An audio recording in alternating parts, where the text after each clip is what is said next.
Hi friends, എല്ലാവർക്കും greet eagle tech go charting powered by Mallu market profile pre market റിപ്പോർട്ടിലേക്ക് ഏവർക്കും സ്വാഗതം.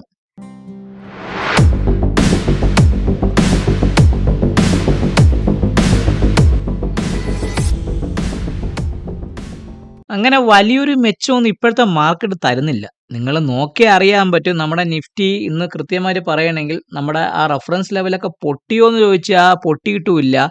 എന്നാൽ കയറിയോന്ന് ചോദിച്ചാൽ കയറിയിട്ടുമില്ല. ഒരു വല്ലാത്തൊരു വൃത്തികെട്ട അവസ്ഥയിലാണ് നമ്മുടെ മാർക്കറ്റ് നിൽക്കുന്നത്. നിങ്ങൾ നോക്കി അറിയുമ്പോൾ നമ്മളൊരു ഗ്യാപ് ഡൗണിലാണ് മാർക്കറ്റ് ഇന്ന് വന്നത്.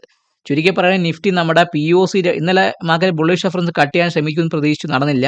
മാർക്കറ്റ് ഇന്ന് ഓപ്പൺ ചെയ്തപ്പോൾ തന്നെ ഏകദേശം പറഞ്ഞാൽ നമ്മൾ 5 മിനിറ്റ്സ് അടുക്കുന്ന കൃത്യത അറിയാൻ പറ്റും. നമ്മൾ ഓപ്പൺ ചെയ്തത് ബെയറിഷ് റെഫറൻസ് പൊട്ടി ഫസ്റ്റ് ടാർഗറ്റ് വന്നു, തിരിച്ച് വീണ്ടും മുകളിലോട്ട് പോയി, തിരിച്ച് വീണ്ടും ബെയറിഷ് റെഫറൻസ് പൊട്ടി ഫസ്റ്റ് ടാർഗറ്റ് വന്നു, തിരിച്ച് വീണ്ടും മുകളിലോട്ട് പോയിട്ട് അവസാനം അറ്റ് ലാസ്റ്റ് POCയുടെ ഭാഗത്തേക്ക് മാർക്കറ്റ് ക്ലോസ് ചെയ്തു. ഒരു ഒരു അത്രയ്ക്ക് അങ്ങോട്ട് പരിക്കില്ലാത്ത രീതിയിൽ മാർക്കറ്റ് ക്ലോസ് ചെയ്ത ഒരു ദിവസമായിരുന്നു കൃത്യമായി നിഫ്റ്റി നോക്കിയാൽ നമുക്ക് മനസ്സിലാകുന്നത്. അപ്പോൾ ചുരുക്കി പറഞ്ഞാൽ നിഫ്റ്റിയിൽ ആ ഒരു ട്രേഡബിൾ ആക്ഷനാണ് നടന്നത്. ബാങ്ക് നിഫ്റ്റി നോക്കി കഴിഞ്ഞാൽ ബെയറിഷ് റെഫറൻസ് കൂട്ടി ഫസ്റ്റും സെക്കൻഡിന് അടുപ്പിച്ച് വന്നു, തിരിച്ച് വീണ്ടും കയറി ഇന്നലത്തെ POC റീടെസ്റ്റ് ചെയ്തു. രണ്ട് മാർക്കറ്റും ഇന്നലത്തെ POC റീടെസ്റ്റ് ചെയ്തു. മിഡ് ക്യാപ്പ് ഇന്ന് മോർണിംഗ് തൊട്ട് ചെറിയൊരു ഡൗൺവേർഡ് ട്രെൻഡ് തന്നെങ്കിൽ കൂടെ അതിനുശേഷം അങ്ങോട്ട് പോസിറ്റീവായിട്ട് മാർക്കറ്റ് പോയി, ഹൈയിലോട്ട് പോയി. ഈവൻ ബുള്ളിഷ് റെഫറൻസിന്റെ ഭാഗത്തോട്ടൊക്കെ ഒരു അനക്കമൊക്കെ കാണിച്ചൊരു കൃത്യമായിട്ടൊരു ട്രെൻഡബിൾ ആക്ഷനൊക്കെ കാണിച്ചൊരു ദിവസമായിരുന്നു മാർക്കറ്റിനെ സംബന്ധിച്ച് സംഭവിച്ചത്. അപ്പോൾ ചുരുക്കി പറഞ്ഞാൽ എനിക്ക് പറയണമെന്നുണ്ടെങ്കിൽ നമ്മുടെ മാർക്കറ്റിൽ വളരെ വൃത്തികെട്ട രീതിയിലൊരു ഓപ്ഷൻ മാർക്കറ്റാണ് പൊക്കോണ്ടിരിക്കുന്നത്. എന്ന് വെച്ചാൽ ഓപ്ഷൻസിന്റെ ഒരു സ്മൂത്ത്നെസ് ഒക്കെ പോയി. ഞാനെന്നാണെങ്കിൽ ട്രേഡ് തുടങ്ങണോ എടുക്കണോ എന്നൊക്കെ വിചാരിച്ച് പ്ലാൻ ചെയ്തിരിക്കുകയായിരുന്നു. അങ്ങനെ ട്രേഡബിൾ ആക്ഷൻസ് എനിക്ക് കിട്ടിയില്ല. കാരണം ഓപ്ഷൻസിന്റെ മാർക്കറ്റ് ഇല്ലിക്കൂടായിട്ട് വൃത്തിയുടെ രീതിയിൽ മാർക്കറ്റ് പെർഫോം ചെയ്യുന്നു. അപ്പോൾ ആ ഒരു കാര്യം കൊണ്ട് ഇന്ന് തുടങ്ങണോ, ട്രേഡ് ചെയ്യണോ, സ്റ്റാർട്ട് ചെയ്യണോ, വേണോ എന്നൊക്കെ ആലോചിച്ച് ഒരു ഒരു ഒരു ഡയലമയിൽ നിന്നപ്പോൾ ഞാൻ വെച്ചാൽ ട്രേഡിങ് ചെയ്യേണ്ട, എന്ത് ചുമ്മാ ചെറുതെ ചലഞ്ചിന് വേണ്ടി ഡെയിലി കാലത്ത് ട്രേഡ് എടുത്തിട്ട് ലോസ് ഉണ്ടാക്കി വെക്കേണ്ട ഒരു ആവശ്യമില്ലല്ലോ എന്ന് വെച്ച് ആ ഒരു ട്രേഡബിൾ ആക്ഷൻസ് ഞാൻ വിട്ട് ചുമ്മാ ഇരുന്നു. സത്യം പറഞ്ഞാൽ മാർക്കറ്റിനെ വാച്ച് ചെയ്ത് കുറച്ച് മൂവീസൊക്കെ കണ്ട് നമ്മുടെ ലൈവ് മെന്ററിങ് ഗ്രൂപ്പുകാരുടെ ഇന്ററാക്ട് ഒക്കെ ചെയ്ത് അവരുടെ സംശയങ്ങളും അവരുടെ മാർക്കറ്റിനെ കുറിച്ചുള്ള ലൈവ് ഇൻട്രാക്ഷൻസും എന്ത് സംഭവിച്ചാൽ എങ്ങനെ മാർക്കറ്റ് പോവും, പിന്നെ ഫെയിലിയേഴ്സിനെ കുറിച്ചുള്ള ഡിസ്കഷനൊക്കെ നടത്തി സമയം കഴിച്ചു. അപ്പോൾ ചുരുക്കി പറഞ്ഞാൽ നിങ്ങൾ നോക്കി അറിയാൻ പറ്റും, നിഫ്റ്റിയിൽ കൃത്യമായിട്ട് പറയുകയാണെങ്കിൽ നിഫ്റ്റിയുടെ ഇന്നൊരു എച്ചിലൊരു ഫെയിലിയർ സംഭവിച്ചു. അവൻ എച്ചിൽ ഫെയിലിയർ സംഭവിച്ചിട്ട് നമ്മുടെ A പീരീഡിന്റെ ഹൈയെ കട്ട് ചെയ്ത് മുകളിലോട്ട് പോയിട്ടുണ്ട്. അപ്പോൾ ചുരുക്കി എന്നിട്ട് മാർക്കറ്റ് കൃത്യമായിട്ട് പറയുകയാണെങ്കിൽ ന്യൂട്രൽ ഡേ ആയിട്ടാണ് നിഫ്റ്റി ഇന്ന് അവസാനിച്ചിരിക്കുന്നത്. നിഫ്റ്റിയുടെ എന്ന് വെച്ചാൽ IBയുടെ ഹൈയും IBയുടെ ലോയും കട്ട് ചെയ്തതിനു ശേഷം കൃത്യമായിട്ട് പറയുകയാണെങ്കിൽ ന്യൂട്രൽ ലോ ആയിട്ടാണ് നിഫ്റ്റി ന്യൂട്രൽ രീതിയിലാണ് നിഫ്റ്റി ക്ലോസ് ചെയ്തിരിക്കുന്നത്. നിയർ ടു ദ POCയുടെ ഭാഗത്തേക്ക് ക്ലോസ് ചെയ്ത്. അപ്പം ലോവർ ലെവലിൽ വന്ന പീരീഡ് നാളെ മാർക്കറ്റ് ഒരു ഗ്യാപ്പ് അപ്പ് ഓപ്പണിംഗ് വരെയാണെങ്കിൽ, അല്ലെങ്കിൽ നാളെ മാർക്കറ്റ് 24,260 മുകളിൽ ക്ലോസ് ചെയ്ത് സസ്റ്റെയിൻ ചെയ്ത് നിൽക്കുന്നെങ്കിൽ ഇന്ന് വന്ന പീരീഡിൽ വന്ന ലോ ഒരു ഫെയിൽ ഓപ്ഷൻ ആയിട്ട് മാറുകയും നാളെ ഒരു ഗ്യാപ് ഡൗൺ ഓപ്പൺ ചെയ്ത് വന്ന് 24,140 താഴെ നിഫ്റ്റി നിൽക്കുകയാണെങ്കിൽ ഇന്നത്തെ ഹൈ ഒരു ഫെയിൽ ഓപ്ഷൻ ആയിട്ട് വരികയും ചെയ്യും. ചുരുക്കി പറഞ്ഞാൽ നമ്മൾ പറയില്ലേ, ഒരു കുരങ്ങന്റെ വാല് മരത്തിന്റെ ഇടയിൽ കുടുങ്ങിയ ഒരു അവസ്ഥ കഥ അറിയാമല്ലോ. അതേപോലെ രണ്ടിടത്ത് ഇങ്ങനെ വാല് കുടുങ്ങി നിൽക്കുന്ന ഒരു അവസ്ഥയിലാണ് നമ്മളെ മാർക്കറ്റ് നിൽക്കുന്നത്. അപ്പോൾ ചുരുക്കി പറഞ്ഞൊരു ന്യൂട്രൽ ഡേ ആയിട്ടാണ്, ഒരു ഓപ്പൺ ഓപ്ഷൻ ന്യൂട്രൽ ഡേ ആയിട്ടാണ് നിഫ്റ്റി നിൽക്കുന്നത്. നമ്മുടെ ഇന്നത്തെ POC വന്നിരിക്കുന്നത് open option in the range open ടൈപ്പും ഡേ ടൈപ്പ് പ്രകാരം it's A neutral day with both സൈഡിൽ ഫെയിൽഡ് ഓപ്ഷൻസ് വന്നിട്ടുണ്ട്. 24,228 ഭാഗത്താണ് നിഫ്റ്റിയുടെ ഫ്യൂച്ചർ അല്ല POC നിൽക്കുന്നത്. അപ്പോൾ നമുക്ക് ആദ്യം എന്ത് ചെയ്യാം, 24,228 ഭാഗത്തേക്ക് ആ POC ഒന്ന് തട്ടിക്കൊണ്ടുവരാം. 24,228 ഭാഗത്തേക്ക് ഞാൻ ആ POC ഒന്ന് കൊണ്ടുവന്നിട്ടുണ്ട്.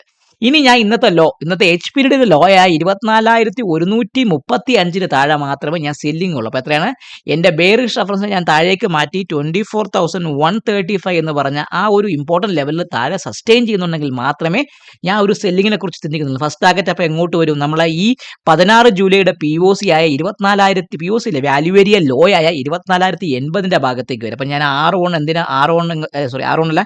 S1 ഞാൻ എങ്ങോട്ട് മാറ്റി, 24,080 ഭാഗത്തേക്ക് ഞാൻ S1 ഒന്ന് മാറ്റിയിട്ടുണ്ട്. അതിന് താഴെ നിൽക്കുകയാണെങ്കിൽ അടുത്തത് 24,040 എത്രയാണ്, S2 എന്ന് പറയുമ്പോൾ എത്ര എങ്ങോട്ട് വരാം, 24,040 ഭാഗത്ത് 24,040 ഭാഗത്തേക്ക് വരാനും അതിന് താഴെ സസ്റ്റെയിൻ ചെയ്യുന്നുണ്ടെങ്കിൽ 23,990, അതാണ് നമ്മളെ നേരത്തെ ഒരു ലോ 23,990യുടെ ഭാഗത്തേക്ക്. ഇതാണ് എനിക്ക് നിഫ്റ്റിയെ കുറിച്ച് പറയാനുള്ള റെഫറൻസ് ലെവൽ.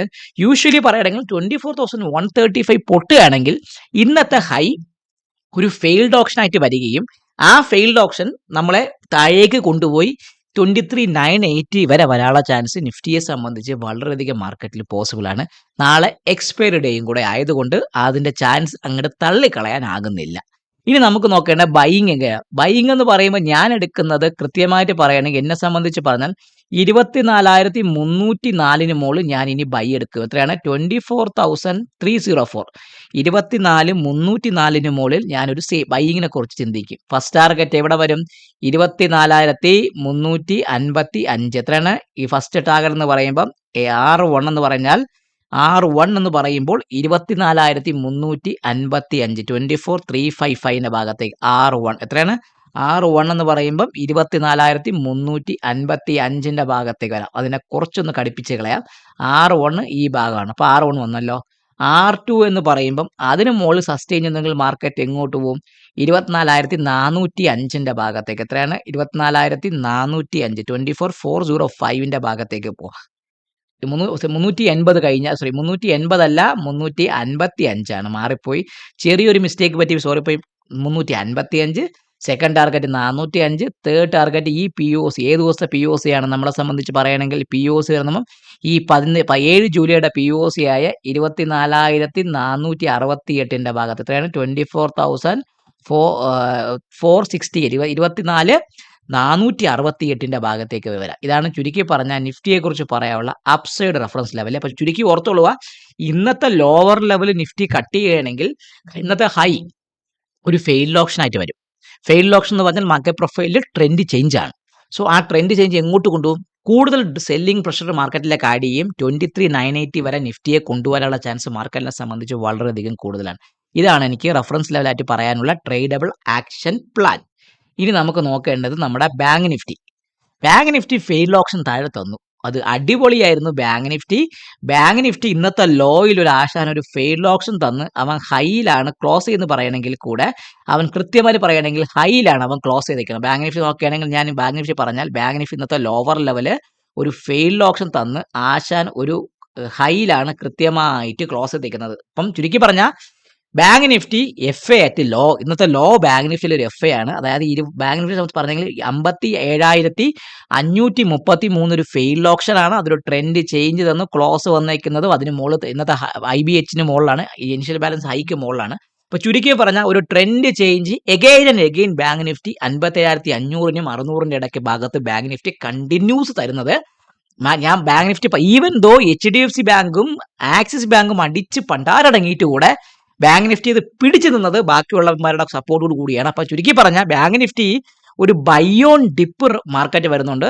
അത് വേറൊരു കാര്യം കൂടെ ബാക്ക് സൈഡിൽ നിങ്ങൾ ഓർത്തു വെക്കേണ്ട കാര്യമാണ്. 57,600 താഴെ സസ്റ്റെയിൻ ചെയ്ത് നിൽക്കുന്നുണ്ടെങ്കിൽ ഹെവി ആയിട്ടുള്ള സെല്ലിംഗ് മാർക്കറ്റിലേക്ക് വരാനുള്ള ചാൻസും ഇത് കൃത്യമായിട്ട് പറയുന്നുണ്ട്. സോ ഒരു ട്രെൻഡ് ചേഞ്ച് ഞാൻ ഇന്ന് ബാങ്ക് നിഫ്റ്റിക്ക് കണ്ടിട്ടുണ്ട്. 57,703 ഭാഗത്തേക്കാണ് POC നിൽക്കുന്നത്.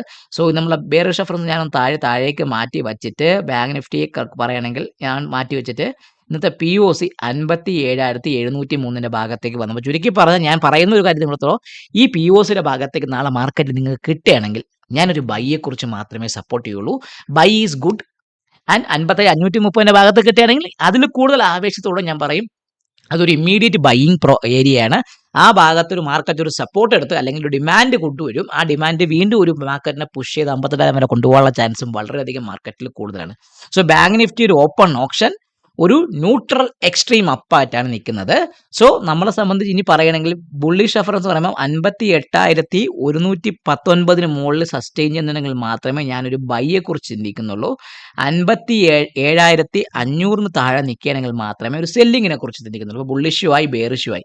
അപ്പോൾ നമുക്കിനി എന്ത് ചെയ്യാം? താഴേക്കുള്ള ഓരോ റെഫറൻസ് ലെവലിൽ ഫസ്റ്റ് ടാർഗറ്റും ഡിമാൻഡ് സോൺസ് ഒക്കെ വരച്ചു വെച്ചിട്ട് നമുക്ക് അപ്സൈഡിലുള്ള കാര്യങ്ങളൊക്കെ നോക്കാം. സോ 57,500 പൊട്ടിയാൽ ഫസ്റ്റ് 57,342 വരെ വരും. എത്രയാണ്? 57,342 വരെ വരും. ഫസ്റ്റ് അവിടെയാണ്. ഇത് ഈ ഒരു വാല്യൂ ഏരിയ ലോ. ഏത് ദിവസത്തെ വാല്യൂ ഏരിയ ലോ ആണ്? ബാങ്ക് നിഫ്റ്റിയെ കുറിച്ച് പറയുകയാണെങ്കിൽ ഈ 14 ജൂലൈയുടെ വാല്യൂ ഏരിയ ഭാഗത്ത് വയ്ക്കണം. അത് പൊട്ടുകയാണെങ്കിൽ അതിന് താഴെ 57,000 153 എന്ന് പറഞ്ഞാൽ നമ്മുടെ 9 ജൂലൈയുടെ ഏരിയ 57,153 എത്രയാണ് 57,153ന്റെ ഭാഗത്തേക്ക് വരാം. അതിന് താഴെ നിൽക്കുകയാണെങ്കിൽ 57,000 എന്ന് പറഞ്ഞ ആ ഒരു ബിഗ് റൗണ്ട് നമ്പർ ബാങ്ക് നിഫ്റ്റിക്ക് ഒരു ആക്ഷൻ തരും. ചുരുക്കി പറഞ്ഞാൽ 57,500 പൊട്ടയാണെങ്കിൽ ബാങ്ക് നിഫ്റ്റി 57,000 വരെ വരാനുള്ള ചാൻസ് ബാങ്ക് നിഫ്റ്റിയെ സംബന്ധിച്ച് വളരെയധികം മാർക്കറ്റിൽ കൂടുതലാണ്. ഇനി നമുക്ക് ബുള്ളിഷ് റഫറൻസ് വെച്ചല്ലോ 58,119 മുകളിൽ നിൽക്കുകയാണെങ്കിൽ ആദ്യം 58,255 വരെ പോകും. എത്രയാണ് 58,255 ഇന്നലത്തെ സിംഗിൾ പ്രിന്റിന്റെ ഒരു ഹൈ ആണ്. ഫസ്റ്റ് അവിടെയാണ്. അതിന് മുകളിൽ അടുത്തത് 58,408 എത്രയാണ് 50 ഇന്നലത്തെ കെയുടെ സിംഗിൾ പ്രിന്റ് ഹൈ 58,408ന്റെ ഭാഗത്തേക്ക് വരും.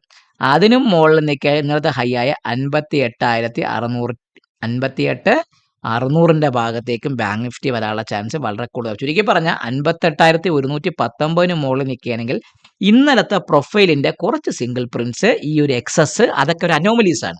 ഈ അനോമലീസ് ഫില്ല് ചെയ്യാൻ വേണ്ടി മാർക്കറ്റ് ഒന്ന് മുകളിലോട്ട് പോകാനുള്ള ചാൻസ് വളരെയധികം മാർക്കറ്റിൽ കൂടുതലാക്കി. ഇതാണ് എനിക്ക് ബാങ്ക് നിഫ്റ്റിയെ കുറിച്ച് പറയാനുള്ള റഫറൻസ് ലെവൽ ട്രേഡ്.